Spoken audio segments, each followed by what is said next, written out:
Okay, so I made an NFT. Now, before you click off, I'm not here to shill or to sell it or to promote my new drop or whatever, right?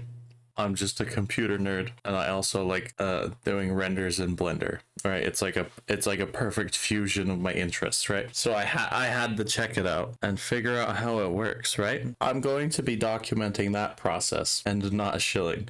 I promise. Okay, but we gotta explain a few things. So, what is an NFT?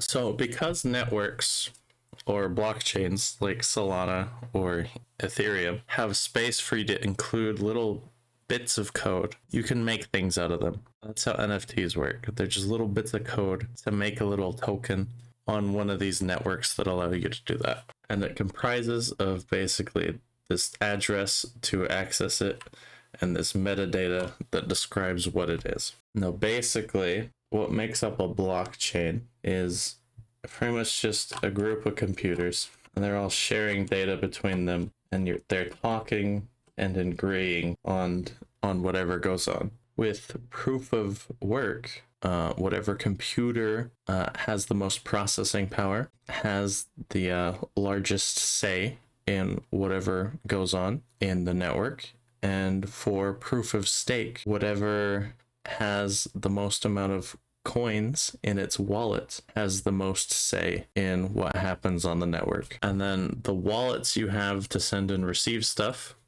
they have a public address and then they have a private key. To send stuff out of your wallet, your private key will do a little cryptographic signature of your public address, and that allows you to send things out of it to other wallets. And to receive, people only need your public address. I think let's go through and we'll mint another token, right? Let's talk about why people shill these things so hard. As far as I've seen, every marketplace, they basically only allow collections.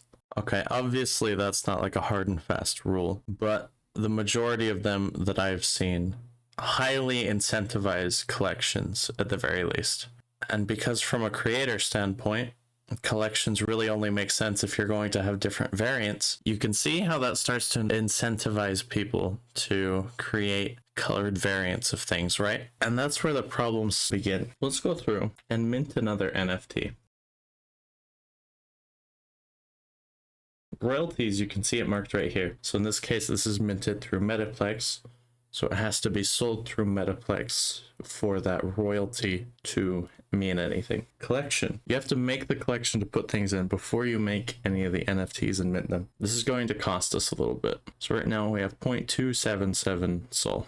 Now we're gonna have to pay for storage costs for the network we're uploading the image to, and then we have to pay transaction fees, and then there's 4 transactions that have to happen to mint a token, and then on the Solana network, at least, the token needs a token address to be stored in. And this token address has to pay rent to exist. So you pay 2 years of rent upfront for it, because after 2 years, the token account is rent exempt. So we'll just hit mint. If we cancel anytime before it asks for our wallet, it doesn't charge anything. But once it starts transacting on the wallet, if the website messes up or anything errors out, it's kind of just gone. Yeah, so once we hit approve here, if anything errors out, we're going to lose some amount of money. All right, now, supposedly everything worked. So you can see the balance change a little bit. We are at 0.277 before, and now we're at 0.259.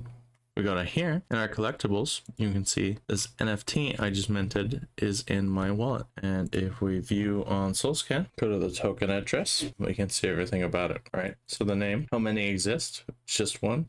How many people own one? Which is just one. That's me. What account made it? Any attributes you have on it. And then of course the metadata, which links to Arweave, where our image, and here is our full res image. Yeah, okay, so that's about how that works. Okay, we can see it shows up here now, and it's not listed. If we list it, it'll show up in our collection, right? So if we go to my collection, we can see the collection. We could list it and put it in here, right? Right here we see unverified collection. Now this is where the problems with these marketplaces start to get even more obvious, right? Let's go to our fact and see how we verify. So you go, you verify, you fill out a form, you submit proof that you made it, the project files for whatever you made. We're all good so far. Then we get to here, right? Qualify.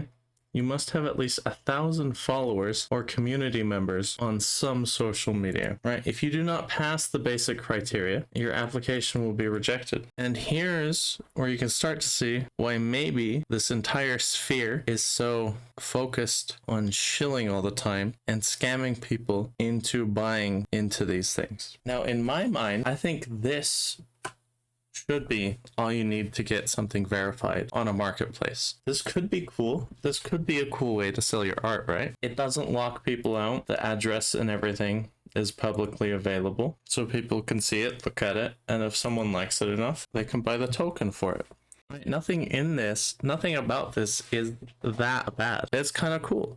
It could be cool, right? But requirements like this kind of ruin that, because people just have to continually sit in these circles and hype everything up so they can get a following to get verification status so they can sell their shit on a marketplace without looking like they just ripped a PNG off of Google Images and tried to resell it. Because even though I submitted proof that I made this, I have the Blender file, I sent that to them, I get this big old label. Hey, this is unverified. Make sure it's real before you buy it, right? Even though they know I made it, just because I don't shill it on a social media. But that's my video, I guess. Much to the same conclusion as everyone else has come to. This all could be cool, but it's not. I've had them for maybe a week or two at this point. I do have some wallets in the description that you can donate to if you like the channel. I did crypto wallets because that was the easiest way to set up a donation thing. Not that I expect anyone to, but it's there if you want to. If anyone wants this, this fucking NFT, leave your Solana wallet in the comments. All right. Thanks for watching. Hopefully this was entertaining. Yeah, subscribe if you want more content like this. I will see you all later.